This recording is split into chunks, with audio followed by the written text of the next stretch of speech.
What does the author like about summer holidays? She works at a day camp.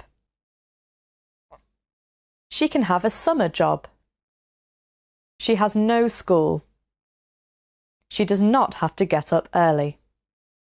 Lazy summer days versus landscapers. Whether you're a first grader proud of the fact you survived your first year of full-day education, or a grad student desperate for a study break, summer vacation means one thing to everybody: sleeping in on weekday mornings. There is no alarm to hit at 6:30 and no bus to chase after. And while days might be filled with summer jobs and day camp, those never seem to start quite as early. So why is there a conspiracy working against students the minute the final bell rings and the last exam is turned in? And the culprit is visible in any given apartment complex, condo community, or public park. Landscapers. I have lived in many towns and in homes of different shapes and sizes in my short 23 years on Earth.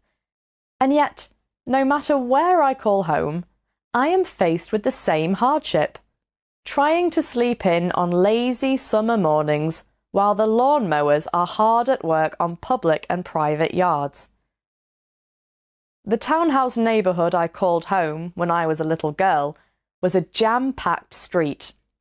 We had more than 250 houses on my block alone.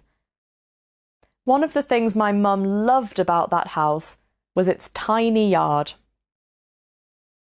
My mother does not have a green bone in her body. She has killed every herb garden my sister and I have ever given her. So my mother was thrilled that our front yard was the size of a postage stamp. It, like every other yard on the block, only needed to be trimmed once a month to look good.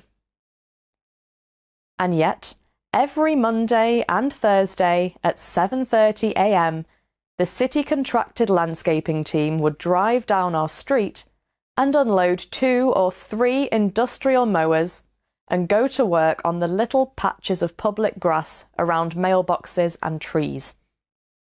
Later, when I moved to Michigan, my family and I lived in a condominium complex our first year. As part of the deal, every yard was landscaped with big bushes and tulip patches. But to keep the yards all looking nice and healthy, the owners had full-time landscapers keep up with the maintenance.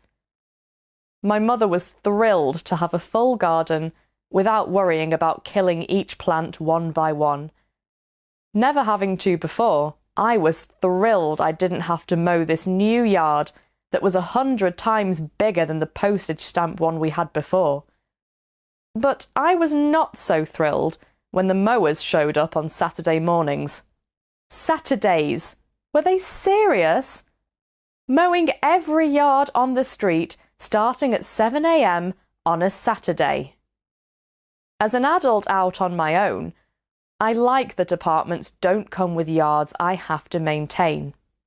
I am just getting the hang of remembering to buy groceries and having my own mailbox to check. If I had to add watering flowers to my to-do list, I would forget. But what I'm not so thrilled about is that Friday mornings is my building's scheduled mowing day.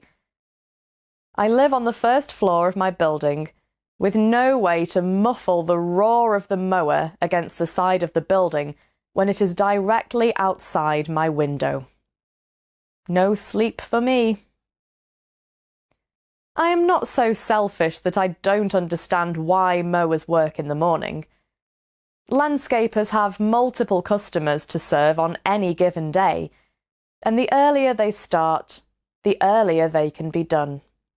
Plus, it is cooler in the morning, and preferable, rather than at noon when the sun is high in the sky.